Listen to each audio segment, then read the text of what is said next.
நமது வாழ்வியல் ஆரோக்கியம் டெலிகிராம் குழுவில் பயணிக்கும் அனைத்து அடியாருக்கும் இனிய ஆத்ம வணக்கம்.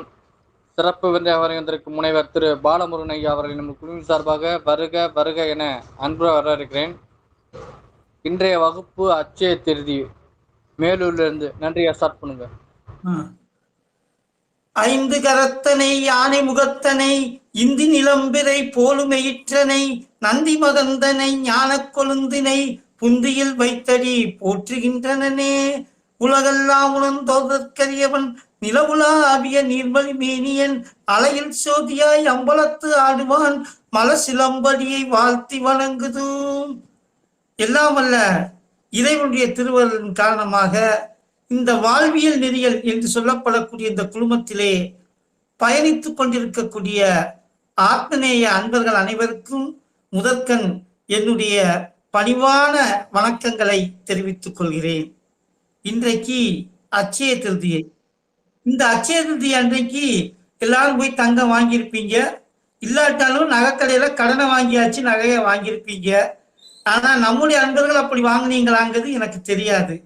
இப்பொழுது இந்த அச்சய திருதியைனா என்ன, அது எப்படி இந்த இந்த அச்சய திருதியை கொண்டாடப்படுவதற்குரிய காரணங்கள் என்ன என்பதை மட்டும் இன்றைக்கு இந்த வகுப்பினிலே உங்களோடு கலந்து கொள்ளலாம் என்று நினைக்கின்றேன். ஏனென்று சொன்னால் எத்தனையோ பேர் எனக்கு முன்னால இந்த அச்சய திருதியை பற்றி நிறைய சொல்லியிருப்பாங்க, நீங்களும் கேட்டிருப்பீங்க. நீங்க கேட்ட சில விஷயங்களை நான் உங்களோடு பகிர்ந்து கொள்ளுகின்றேன். அச்சயம், முதல்ல அச்சயம் அப்படின்னு சொன்னா கொடுக்க கொடுக்க பெருகக்கூடியது அச்சயம், எடுக்க எடுக்க குறையாதது, அதுதான் அச்சயம். அச்சய பாத்திரம் சொல்லுவோம் இல்லையா, மணிமேகலையுடைய அந்த வரலாற்றிலே அச்சய பாத்திரம் மாவுத்திறன் கையில இருந்த அந்த அச்சய பாத்திரத்துல போட்டதை எடுக்க எடுக்க குறையாம வரக்கூடியதுதான் அச்சய பாத்திரம். இன்னைக்கு நம்ம வீட்டுகளில் நம்முடைய தாய்மார்கள் அச்சய பாத்திரமாகத்தான் இருக்காங்க. அவங்க கொடுக்க கொடுக்க குறையாது. அப்படிப்பட்ட கொடுக்க கொடுக்க குறைவில்லாததற்கு குறைவில்லாத அந்த இதுக்கு என்ன பேருனா அச்சயம் என்கின்ற பெயர். திருதியை அப்படின்னா அதாவது அமாவாசைக்கு அடுத்து மூன்றாவதாக வரக்கூடிய அந்த திதிதான் திருதியை. திரி அப்படிங்கக்கூடியது தமிழ் சொல்லுதான். ஆனா நம்ம 1 2 3ன்னு ஆங்கிலத்துல இருக்கிறது போல சொல்லிடுவோம். திரிகடுகம் அப்படின்னு சொல்றோம் பார்த்தீங்களா. திரிகடுகம் அப்படின்னாலே அது நம்முடைய தமிழ் சொல்லுதான். அப்போ அப்படிப்பட்ட அந்த திருதியை அமாவாசைக்கு அடுத்து வரக்கூடிய அந்த மூன்றாவது திதிதான் திருதியை. இந்த அச்சய திருதியை என்கின்ற பெயர் இதற்கு எப்படி வந்தது அப்படின்னா, சித்திரை மாசத்திலே வரக்கூடிய அமாவாசைக்கு அடுத்து மூன்றாவதாக வரக்கூடிய திதிதான் அச்சய திருதியை. இதுதான் அந்த அச்சய திருதியை அப்படிங்கக்கூடிய விளக்கம். சித்திரை மாசம் அமாவாசை, அதற்கடுத்து மூன்றாவதாக வரக்கூடிய அந்த திதி அச்சய திருதியை அப்படின்னு சொல்லி நாம் என்ன செய்யறோம்னா சொல்றோம். இப்படிப்பட்ட இந்த அச்சய திருதியை திருநாளில் நம்ம இன்றைக்கு அறிந்தோ அறியாமலோ தெரிந்தோ தெரியாமலோ என்ன செய்யணும்னா தங்கம் வாங்கணும். அன்னைக்குன்னு தங்கம் வாங்கினா தான் நம்ம வீட்டுல தங்கம் குவியும் அப்படிங்கக்கூடிய ஒரு, அதாவது எப்படி சொல்றதுன்னா அப்படிப்பட்ட ஒரு மூட பழக்கத்துக்கு இன்றைக்கு நம்முடைய மக்கள் வந்து விட்டார்கள் என்பதை நினைக்கின்ற பொழுது ஆன்மீகவாதிகளாக இருக்கக்கூடிய எங்களுக்கெல்லாம் மிகுந்த மன வருத்தம் அளிக்கின்றது.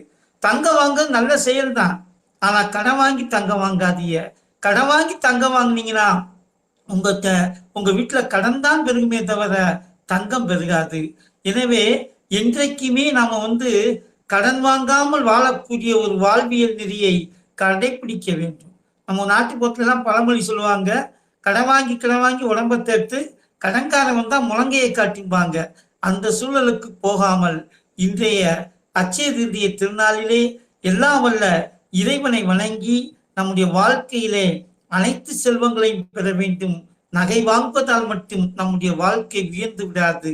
இந்த அச்சய திருதிக்கு மட்டும் ஏன் இவ்வளவு பெரிய சிறப்பு அப்படின்னா, அன்னை மகாலட்சுமி, அந்த மகாலட்சுமிக்கு உகந்த அந்த அன்னை மகாலட்சுமி இந்த மண்ணுலகத்திலே அவதரித்த ஒரு நாள் தான் இந்த அச்சய திருதியை.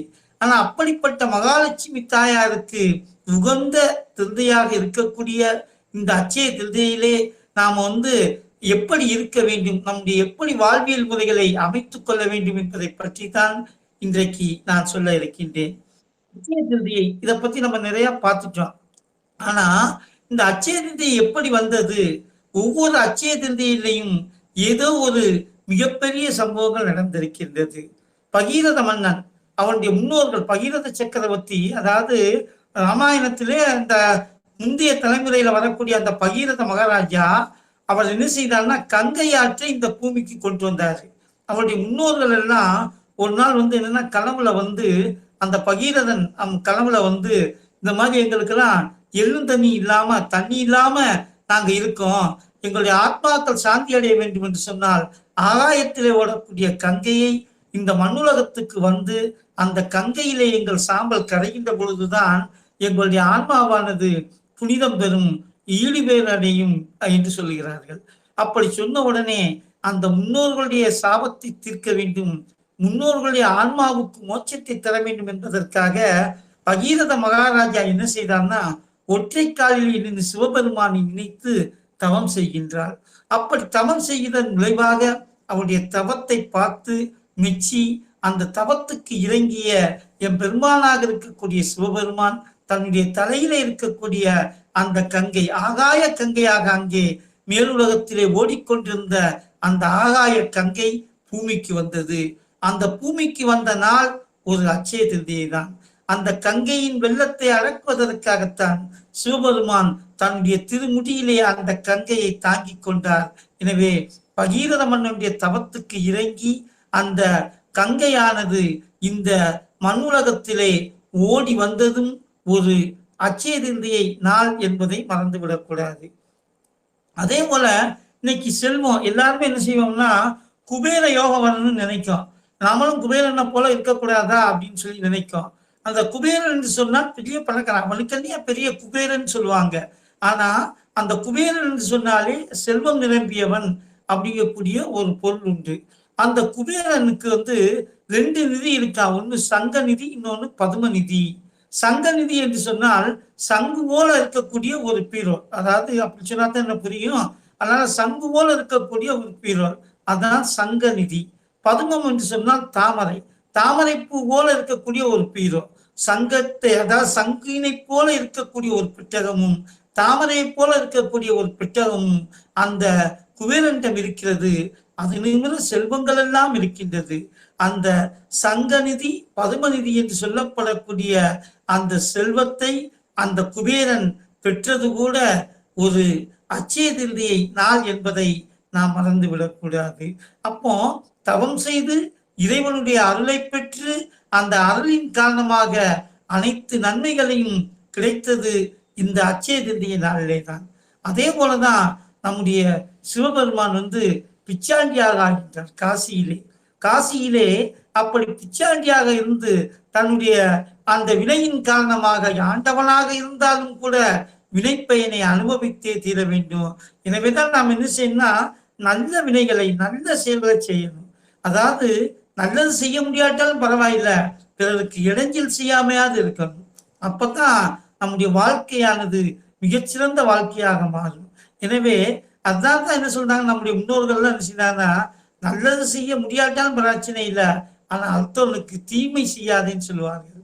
எனவே நாம் தீமை செய்தோம் என்று சொன்னால் அந்த வினையின் பயனை நாம் அனுபவிக்கக்கூடிய ஒரு காலகட்டம் வந்துவிடும்.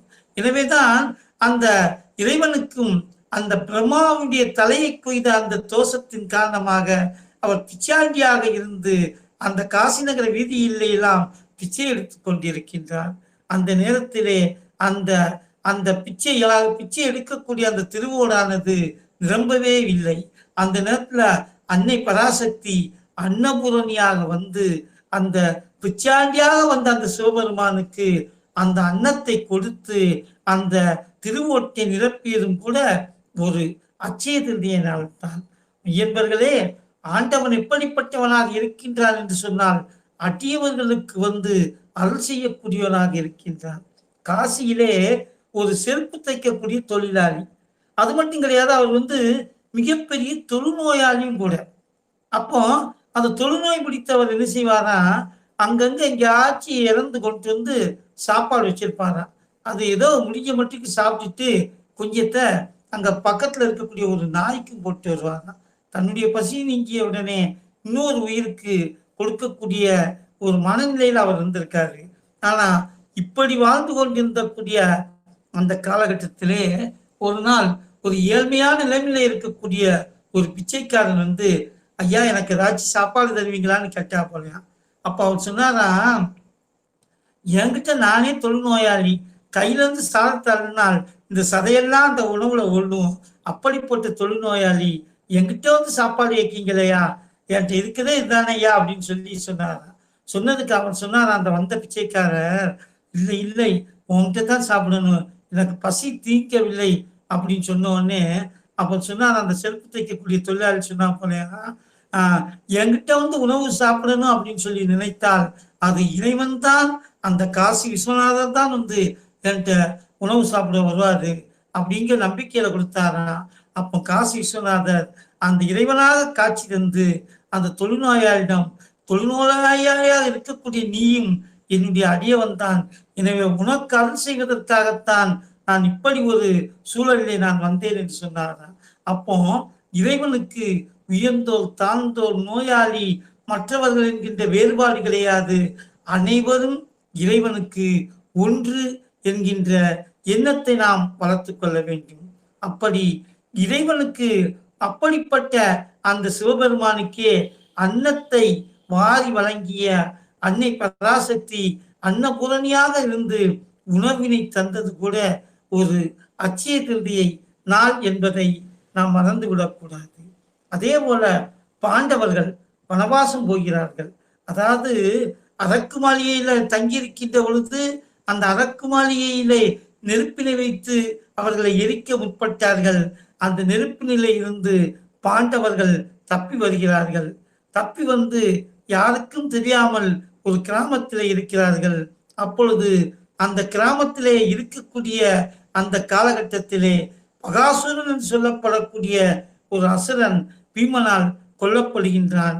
கொல்லப்பட்டு அதற்கு பின்பு துருவத நாட்டிலே இருக்கக்கூடிய அந்த திரௌபதியை திருமணம் செய்து கொண்டு இவர்கள் மகிழ்ச்சியாக வாழ்ந்திருந்த ஒரு காலகட்டத்திலே தர்மன் சூதர் மனைகளிலே அன்னை தொண்டு மகளிர் உண்டு, சூதர் பணையம் என்று ஒரு தொண்டச்சி போவதில்லை என்று பாரதி சொல்வானே, அந்த கொடுமையான அந்த சூதினிலே அந்த துருவதன் மகளை இருபகலை என்றாயே, இது பொறுப்பதற்கில்லை, அண்ணா எரிதழல் கொண்டு வா, அண்ணன் கதனை வைத்திழந்தான், அண்ணன் கையை எரித்திடுவோம் என்றெல்லாம் அந்த பாண்டவ சகோதரர்கள் பேசிய அந்த சூதின் காரணமாக அவர்கள் அனைத்தையும் இழந்து விடுகிறார்கள். அனைத்தையும் இழந்து அவர்கள் வனவாசம் செல்கிறார்கள். அந்த வனத்திலும் இவர்கள் அங்கே இருக்கின்ற பொழுது பசியோடு வருகின்றவர்களுக்கெல்லாம் அந்த உணவினை தர வேண்டும் என்கின்ற சூழல் இருக்கின்ற பொழுது அவர்கள் சூரிய பகவானை நினைத்து தவம் செய்கிறார்கள். அந்த சூரிய பகவானை நினைத்து தவம் செய்ததன் விளைவாக அந்த சூரிய பகவான் ஒரு அட்சய பாத்திரத்தை தருகின்றார். அந்த அட்சய பாத்திரத்திலே சமைத்து வைக்கப்படக்கூடிய உணவானது எத்தனை பேர் வந்தாலும் கொடுக்க கொடுக்க குறையாமல் இருக்கக்கூடிய தன்மை கொண்டதான ஒரு அட்சய பாத்திரம் அந்த பாண்டவர்களுக்கு அந்த இறைவனுடைய திருவருளின் காரணமாக கிடைக்கின்றது. அப்படி அந்த அட்சய பாத்திரம் கிடைக்கின்ற பொழுது அதன் மூலம் நிறைய பேருடைய பசியை போக்கிட்டு இருக்காங்க. அப்போ துரியோதனனுடைய வீட்டுக்கு துர்வாச முனிவர் போறாரு. போன துர்வாச முனிவர் எல்லா விருந்தோச்சாரங்களையும் மகிழ்ச்சி அடைந்து உனக்கு என்ன வர வேண்டும் என்று கேட்கின்றார். எங்கிட்ட எப்படி உணவு சாப்பிட்டு மகிழ்ச்சியாக இருந்தீர்களோ அதே போல பாண்டவர்களிடம் போய் நீங்க உணவு சாப்பிட வேண்டும் அப்படின்னு சொல்றாரு. சொல்லுகின்ற பொழுது அவர்கள் அந்த அட்சய பாத்திரத்தின் தன்மை என்னன்னு சொன்னா, அதாவது அதை கழுவி கவுத்திட்டோம்னா அன்னைக்கு எந்த உணவும் அதுல வந்து எடுக்க முடியாது, மறுநாள் தான் எடுக்க முடியும். அப்படி அவர்கள் மறுநாள் எடுக்க வேண்டும் என்பதற்காக வேண்டி அந்த பாத்திரத்தை எல்லாம் கழுகின பிறகு அந்த திருவாச முனிவர் அங்கே வருகின்றார். அப்போ இதை பகவான் வந்து கொண்டிருக்கின்றார். வளர்ந்து கொண்ட கண்ணபிரான் என்ன செய்தான்னு சொன்னா, பாஞ்சாலிடம் வந்து அம்மா எனக்கு ஏதாச்சும் சாப்பாடு தாங்கன்னு கேட்காரு. அப்போ பாஞ்சாலி திரௌபதி சொல்லுகின்றால், இல்லை இல்லை இந்த அட்சய பாத்திரத்தை கழுவியாச்சு, இனிமே அதுல இருந்து எடுக்க முடியாது. அப்படியா, நீ கழுவி விட்டாயான்னு சொல்லிட்டு அந்த அட்சய பாத்திரத்தை எடுத்து பார்க்கின்ற பொழுது அதுல கீரையும் ஒரு பருக்கையும் விட்டிருந்ததா. அதை எடுத்து பகவான் உண்டானா. துர்வாச முனிவருடைய பசியெல்லாம் போக்கி போனதா, பாண்டவர்களுக்கு ஆசீர்வாதம் செய்தாரா. அப்படிப்பட்ட அந்த அட்சய பாத்திரம் சூரிய பகவானை வேண்டி பாண்டவர்கள் தவம் செய்து பெற்ற அந்த அட்சய பாத்திரம் கிடைத்தது கூட ஒரு அட்சய திருதி என்பதை நாம் மறந்துவிடக்கூடாது. இப்படி அட்சய திருதிக்கென்று பல்வேறுபட்ட வரலாறுகள் இருக்கின்றது. இருந்தாலும் முக்கியமான வரலாறு எது என்று சொன்னால் குசேலருடைய வரலாறு. குசேலர் 27 பிள்ளைகள், 27 நட்சத்திரங்களே அவருக்கு 27 பிள்ளைகளாக பிறந்ததாக சொல்லுவார்கள். அவருடைய மனைவி சுசீலை. 27 பிள்ளைகள் பிறந்துருச்சு. ஆனா அந்த 27 பிள்ளைகளையும் வளர்க்க முடியாமல் அவர் என்ன செய்தார்னா மிகுந்த சிரமத்துக்கு ஆளாகின்றார். வறுமை என்கின்ற பிடி. இன்னைக்கும் கூட குசேலர்னு சொன்னாலே வறுமையில் இருக்கவர் அப்படிங்கக்கூடிய ஒரு பேர் தான் இருக்கின்றது. அப்படிப்பட்ட குசேலர் வறுமையிலே வாடி மிகவும் நொந்து ஒருவேளை உணவு கூட வழி இல்லாமல் மிகவும் சிரமப்பட்டு கஷ்டப்பட்டு கொண்டிருந்தார். இந்த நேரத்தில் ஒரு நாள் அந்த குசேலருடைய மனைவி சுசீலை சொல்லுவாள், அதாவது துவாரகைக்கு மன்னனாக இருக்கக்கூடிய கண்ணன் உங்களுடைய நண்பன். அப்படிப்பட்ட உங்க ஆத்ம நண்பனாக, ஏன்னா நீங்க 2 பேரும் ஒரு காலத்துல ஒரே குருகுலத்திலே படித்ததாக நீங்கள் பலமுறை சொல்லி இருக்கிறீர்கள். அப்படி ஒரே குருகுலத்திலே படித்த நீங்கள் அந்த துவாரகை மன்னனாக இருக்கக்கூடிய அந்த கண்ணனை பார்த்தீர்கள் என்று சொன்னால் நம்முடைய வறுமையிலெல்லாம் நீங்கி விடும் அப்படின்னு சொல்லி சுசீலை சொல்லுகின்றார். இல்ல அவன் ரொம்ப செல்வாக்கோட இருக்கான், பெரிய லெவல்ல இருக்கான், நான் போய் அவனை எப்படி பார்க்கறது, அது ஒரு நண்பனை பார்த்து எனக்கு ஏதேனும் கொடி என்று சொல்வது எனக்கு அசிங்கமாக இருக்கிறது. வறுமையிலும் செம்மையான வாழ்க்கை வாழ்வதுதான் சிறந்த வாழ்க்கை என்று அவர் சொல்லுகின்றார். இருந்த பொழுதிலும் மனைவியுடைய வற்புறுத்தலுக்கு இணங்க துவாரகை செல்லலாம் என்று குசேலர் நினைக்கின்றார். அப்படி குசேலர் துவாரகை செல்லலாம் என்று நினைக்கின்ற பொழுது அப்ப மனைவி சுசீலை சொல்லுவாள், நீங்கள் உங்கள் நண்பனை பார்க்க செல்கின்றீர்கள், வெறுங்கையோடு போகாதீங்க. என்றைக்குமே பெரியவர்களை, நம்முடைய நண்பர்களை, அன்பிற்கினியவர்களை நாம் சந்திக்கின்ற பொழுது நாம வெறுங்கையோடு போகக்கூடாது. அன்னைக்கு அப்படித்தான் ஒரு வீட்டுக்கு ஒரு விருந்தாளி போனாரு உணவு சாப்பிடுன்ட்டு. அப்போ விருந்தாளியை பார்த்த உடனே அந்த வீட்டுக்காரரு என்ன செஞ்சாருன்னா, வாங்க வாங்க வாங்கன்னு சொல்லி கொடுத்தாரு. கூப்பிட்டுட்டு எதையுமே சொல்லலை. சொல்லாம இருக்கின்ற பொழுது இப்போ சொன்னானா, இவ்வளவு தூரம் நான் பசியா வந்திருக்கேன், எனக்கு ஏதாச்சும் சாப்பாடு தரக்கூடாதா அப்படின்னு சொல்லி கேட்டாரு. இந்த இவர் சொல்றாரு, சாப்பிடுங்க சாப்பிடுங்கன்னு சொன்னாலும் நீங்க என்ன சாப்பிடையா வரைய எங்க வீட்டுல, நான் அப்படிப்பட்ட தன்மையிலையா நீங்க இருக்கேன். இவர் சொன்னாரா, நான் அப்படியே சாப்பிட மாட்டேன்னு சொன்னாலும் நீங்க எனக்கு சாப்பாடு கூடாமே அனுப்ப போறீங்க, எப்படினாலும் எனக்கு சாப்பாடு கொடுவீங்க. இவர் சொன்னாரா, அப்படியே நீங்க எங்க வீட்டுல சாப்பிட்டாலும் எங்க பிள்ளைகள் கையில 100-500 கொடுக்காமையா போயிடுவேன். நான் 100-500 எங்க பிள்ளைக்கு கொடுக்காமையா போயிடுவேன். நான் இவர் சொன்னாரா, அப்படியே நான் 100-500 கொடுத்தாலும் கூட வாங்கிறது போலயா பிள்ளை வளர்த்திருக்கிய, இருந்தவங்க எப்படி இருக்குது பார்த்தீங்களா. எனவே ஒரு நண்பர்களையோ அன்பர்களையோ சந்திக்கின்ற பொழுது பெருங்கையோடு செல்லாமல் ஏதேனும் ஒன்று, ஒரு எலுமிச்சம்பழத்தை கூட கொண்டு போய் அவர்களை சந்திப்பது மிகப்பெரிய மரியாதை. அதுவும் மன்னன் லெவல்ல இருக்கக்கூடிய, ஆண்டவனாக இருக்கக்கூடிய அந்த துவாரகை மன்னன் கண்ணனை சந்திக்க செல்லுகின்ற பொழுது அப்படி வெறுங்கையோடு செல்லக்கூடாது என்று அந்த சுசீலை அவள் இருக்கின்றது அல்லவா, அந்த அவளினை இடித்து அதை புட்டளமாக சுருட்டி அதை அவர் குசேலருடைய துண்டிலே ஒரு புறத்திலே முடிந்து விட்டு அந்த மூளைகளிலே முடித்து வைத்து விட்டு நீங்கள் போய் துவாரகை மன்னனை பார்த்து விட்டு வாருங்கள் என்று அனுப்புகின்றார். குசேலர் நகர்ந்து செல்லுகின்றார், துவாரகைக்கு போகின்றார். அங்கே மிகப்பெரிய அரண்மனை, மிகப்பெரிய ராஜோபச்சாரங்கள் மிகப்பெரிய அளவில் இருக்கின்றது. இதையெல்லாம் பார்த்த உடனே அவர் குசேலர் நினைக்காரா, இந்த அரண்மனைக்குள்ள நம்ம எப்படி போறது அப்படின்னு வாசல்லே இருக்காங்க. இதெல்லாம் பகவானுக்கு தெரியாமையா இருக்கும், பகவானுக்கு எல்லாமே தெரியும், தெரிந்திருந்தும் கூட அது தெரியாத போல இருக்காங்க. வாயில் காவலன் சொல்றாரு, இந்த மாதிரி குசேலர் என்ற ஒருவர் உங்களுடைய வகுப்பறை தோழர், பள்ளி தோழர், பள்ளி நண்பர் வந்திருக்கிறார் என்று போய் சொல்லுங்க, அவர் பகவான் அனுமதி கொடுப்பாரு அப்படின்னு சொன்ன உடனே அந்த வேலையால் சென்று அந்த பகவான் கண்ணனிடம் குசேலர் என்ற ஒருவர் வந்திருக்கின்றார், உங்கள் வகுப்பு தோழனாம் என்று சொன்ன உடனே பகவானே என்ன செய்தார்னா நேரடியாக வந்து அந்த குசேலரை அழைக்கின்றார். அப்போ உள்ள போறாராம். அங்க இருக்கக்கூடிய செல்வ வளங்களை எல்லாம் கண்டு உள்ளம் என்ன செய்தாரா பூரிப்படைகின்றார். இவ்வளவு பெரிய செல்வ செழிப்பு மிக்க இந்த இடத்துக்குள்ள நம்ம வந்திருக்கோமா அப்படின்னு சொல்லி குசேலர் வந்து ரொம்ப அதை பூரிப்படைந்து பார்க்கிறார். பகவான் கூட போறதுக்கே அவர் ரொம்ப வெக்கப்பட்டு குறுகி நாணித்தான் போகின்றார். போன உடனே ஆனா பகவான் வந்து என்ன செய்தார்னா அந்த குசேலரை அன்போடு கட்டி தழுவி கொண்டு போய் தான் அமர்ந்த இருக்கைக்கு பக்கத்திலே இடம் கொடுத்து அமர வைத்து அந்த பாமா ருக்மணி என்று சொல்லப்படக்கூடிய அந்த தேவியர்களை எல்லாம் அந்த குசேலருக்கு ஒரு தொண்டு செய்யக்கூடிய அளவுக்கு மிகப்பெரிய அன்பு காட்டினாராம் பகவான். அந்த அன்பை கண்டு குசேலர் என்ன செய்தார்னா மிகவும் ரொம்ப ரொம்ப மன நிகழ்ச்சி அடைகின்றார். நிகழ்ச்சி அடைந்து கொண்டிருக்கின்ற பொழுது பகவான் சொல்கின்றாரா, நீங்க அங்கிருந்து வந்திருக்கீங்க, ஆனா என்னுடைய அண்ணி அதான் உங்க மனைவி சுசீலை என்னை பார்ப்பதற்கு வருகின்ற பொழுது உங்களை வெறுங்கையோடு அனுப்பிச்சிருக்க மாட்டாங்க, ஏதாச்சும் கொடுத்து விட்டுருப்பாங்களே அப்படின்ன உடனே குசேலர் அப்படியே குறுகி நாணி அதை சொல்றதுக்கு மறைச்சிட்டு அந்த துண்டி நுனியிலே அந்த அந்த துண்டின் நுனியில கட்டியிருக்கக்கூடிய இந்த அவளினை மறைக்கின்றார். பகவான் என்ன தெரியாம இருக்கார். ஸ்ரீலை கட்டி விட்டதுல இருந்து இவர் அரண்மனைக்கு வந்ததுல இருந்து எல்லாமே பகவானுக்கு தெரியும். தெரிந்து அவர் என்ன செய்தார்னா அப்படியே அந்த புத்தளத்தை புழுங்க போகின்றார்.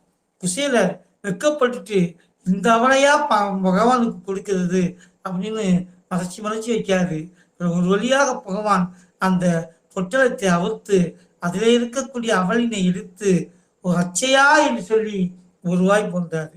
போட்ட உடனே ஆஹா மிக அற்புதமான அவள், ரொம்ப இனிமையான இந்த அவளினை எங்க அண்ணி தயார் பண்ணி கொடுத்திருக்கிறான்னு சொல்லி அந்த உருவாயை போட்ட உடனே அவளுடைய குடிசை வீடு கோபுரமாக மாறுகிறது, மாட மாளிகையாக மாறுகிறது. மாறிய உடனே அடுத்து ஒரு பிடி அவளை எடுத்து அச்சையா என்று சொல்லி அங்கே பகவான் தன்னுடைய வாயிலே போடுகின்றார். போட்ட உடனே இந்த உலகத்திலே இல்லாத செல்வ செழிப்புக்களை எல்லாம், குபேரனுக்கு இணையான செல்வ செழிப்புக்களை எல்லாம் குசேலர் பெறுகின்றார். அது பகவானுடைய 2வது பிடி அவள். 3வது பிடி அவளை எடுத்து போடலாம் என்று நினைக்கின்றார். அந்த நேரத்திலே பாமா அம்மையார் கையை பிடித்து கொண்டு போதும் என்று சொல்லி நிறுத்தி விடுகின்றார். குசேலருக்கு இது போதும் என்று நிறுத்தி விடுகின்றார். அப்படி என்றால் பகவானுக்கு குசேலர் அவளினை கொடுத்தார். அந்த அவள் பகவான் உண்டார். உண்ட உடனே அவருக்கு செல்வ செழிப்பு வந்தது. எனவே பிறருக்கு கொடுப்பதனால், கொடுத்தோம் என்று சொன்னால் நாமும் உயர்வோம். நாம் கொடுக்க கொடுக்க நம்முடைய வாழ்க்கை தரம் உயரும் என்பதுதான் இந்த குசேலருடைய வரலாறு நமக்கு சொல்லுகின்றது.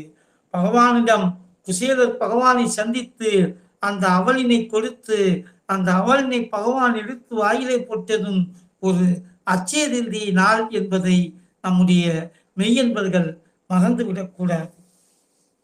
அதே போல அந்த குசேலர் வீட்டுக்கு வர்றாரு. அவர் நம்ம வீட்டுக்குத்தான் வந்துட்டோமா, இல்லைன்னா வேற வீட்டுக்குத்தான் நம்ம போயிட்டோமா அப்படின்னு சொல்லி அவர் என்ன செய்தார்னா மிகுந்த அளவிலே அவர் வியப்பு அடைந்தாராம். அப்போ பகவானுடைய திருவருள், பகவானுக்கு அவளை கொடுத்தார். பகவான் வேண்டிய செல்வத்தை எல்லாம் நம்முடைய குசேலருக்கு கொடுத்திருக்கின்றார். அதே போல நம்முடைய ஆதிசங்கரர் பகவான், ஆதிசங்கரர் நம்முடைய அத்வைத தத்துவத்தின் ஞானியாக இருந்து ஆரியாம்பிகை அம்மையால் பெற்றெடுக்கப்பட்டு காலடியிலே உதித்தவர் நம்முடைய ஆதிசங்கரர். இந்த ஆதிசங்கரர் குழந்தை பருவத்தில் இருக்கின்ற பொழுது அதாவது 3 வயசா இருக்கின்ற பொழுது அந்த முதலையானது அவனுடைய காலை பிடித்து விடுகின்றது.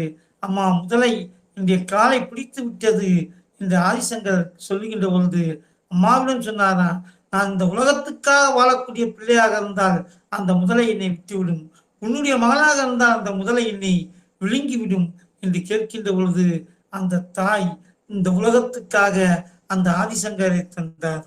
அப்படிப்பட்ட இந்த ஆதிசங்கரர் என்ன செய்தார்னா அந்த ஒரு குருகுல வாசத்திலே இருக்கின்ற பொழுது அங்கே போய் அந்த குருகுல வாசம் என்று சொன்னாலே அந்த மாணவர்கள் போய் ஒவ்வொரு வீடுகளிலும் பிச்சை எடுப்பார்கள். அதை கொண்டு வந்து குருவிடம் கொடுப்பார்கள். அப்போ குருவும் உண்டு, அங்கே இருக்கக்கூடிய அந்த பிள்ளைகளையும் அந்த குழந்தைகளுக்கும் தருவாங்க. பெரிய ராஜா வீட்டு பிள்ளையா இருந்தாலும் கூட குருகுல வாசத்திலே இப்படித்தான் இருக்க வேண்டும் என்பது அன்றைக்கு மரபாக இருந்திருக்கின்றது. குருவுக்கு பணிவிடை செய்வதே ஒவ்வொரு சீடர்களுடைய பணியாக இருந்தது.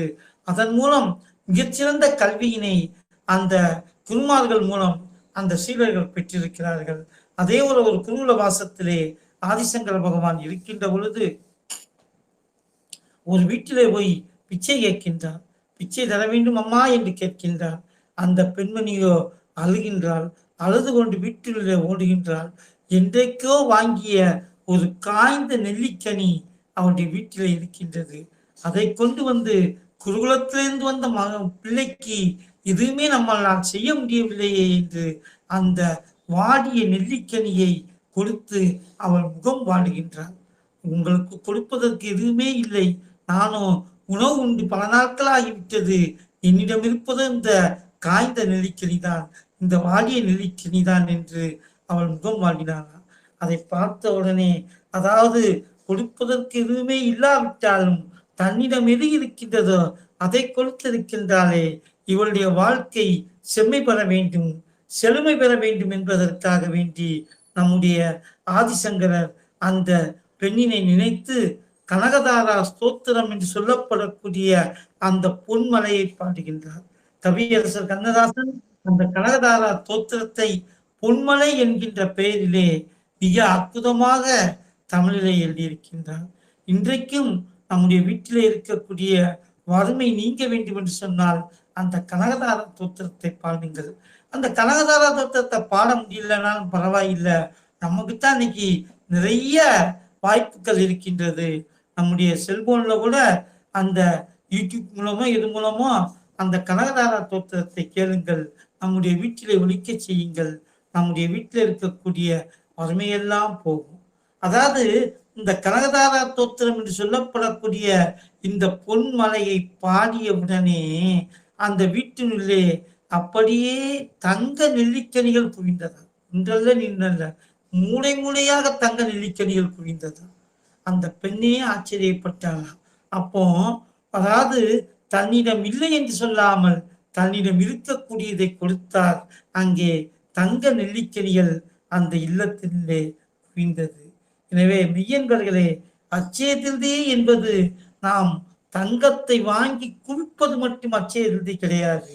அச்சய திருதியினாலே நடந்த செயல்களையெல்லாம் நீங்கள் பார்த்தீர்கள் என்று சொன்னால் பிறருக்கு கொடுப்பதனால் அது, அதாவது அடியவர்களுக்கு செய்யக்கூடிய தொண்டே ஆண்டவனுக்கு செய்யக்கூடிய தொண்டு. ஏழைகளாக இருக்கக்கூடியவர்களுக்கு நாம் செய்யக்கூடிய உதவி அந்த ஆண்டவனே நமக்கு அருள் செய்வான். இந்த அச்சய திருதியிலே நாம் தெரிந்து கொண்டது என்னவென்று சொன்னால், அதாவது கொடுக்கின்றோம். குசேலரும் அவளை கொடுத்தார், ஆதிசங்கரருக்கு அந்த பெண் வாடிய நெல்லிக்கனியை கொடுத்தார். அதே போல பாண்டவர்களுக்கு அந்த அச்சய பாத்திரத்தை அவள் செய்த தவத்துக்காக பிறருக்கு கொடுக்க வேண்டும் என்பதற்காக அச்சய பாத்திரம் வந்தது. காசியிலே சிவபெருமான் பிச்சாண்டியாக இருக்கின்ற பொழுது அந்த அந்த அன்னை பராசக்திய அன்னபூரணியாக வந்து அந்த பிச்சை பாத்திரத்தை நிரப்பினார். பகீரத மன்னன் நம்முடைய முன்னோர்களுடைய சாபம் போக்க வேண்டும் என்பதற்காக ஆகாய கங்கையை வரவழைத்தான்.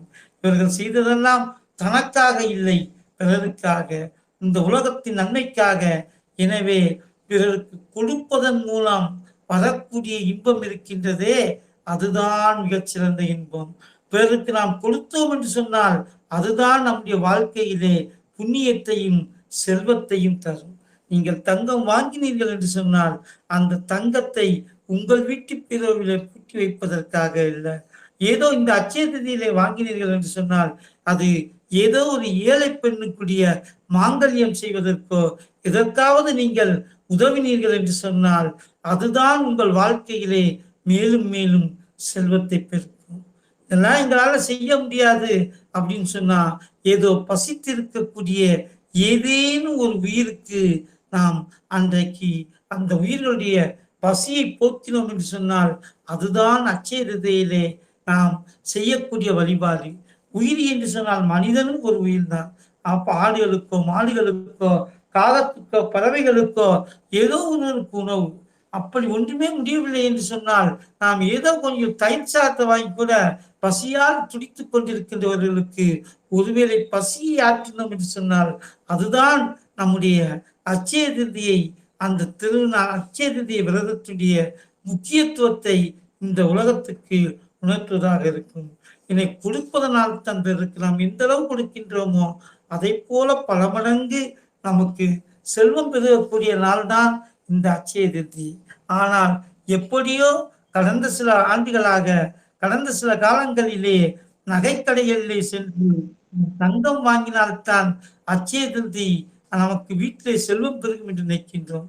நீங்கள் அந்த கடையிலே தங்கம் வாங்கினீர்கள் என்று சொன்னால் அவர்கள் ஒரு கடையில் பல கடைகளை அவர்கள் வைத்துக் கொண்டு அவர்கள் வாழ்ந்து கொண்டே போவார்கள்.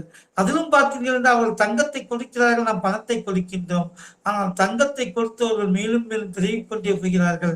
நாம் கடனை வாங்கி நம்ம தங்கம் வாங்குதோம், அந்த கடனுக்குரிய வட்டியை கூட கட்ட முடியாம நாம் மிகுந்த சிரமத்துக்கு நாம் ஆளாகின்றோம்.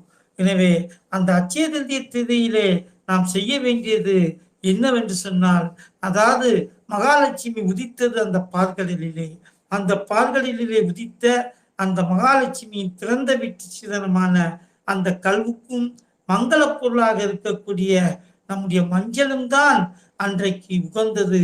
இது இரண்டையும் நாம் வீட்டிலே வாங்கி வைத்து மகாலட்சுமி தாயாரை வணங்கி, அதே போல ஏதேனும் இனிப்பு பதார்த்தங்களை வைத்து நாம் அன்னையை வழிபாடு செய்து, ஏதோ பக்கத்தில் இருக்கக்கூடிய ஏழைகளுக்கு ஒருவேளை உணவு கொடுத்து அவருடைய பசியை ஆற்றினோம் என்று சொன்னால் நம்முடைய வாழ்க்கையிலே இன்பம் பெருகும், செல்வம் பெருகும். அப்படிப்பட்ட செல்வம் பெறுவதற்காக பிறருக்கு உதவக்கூடிய நோக்கிலே வந்த இந்த திதியை நாம் தங்கம் வாங்குவதை மட்டும் குறிக்கோளாக கொள்ளக்கூடாது.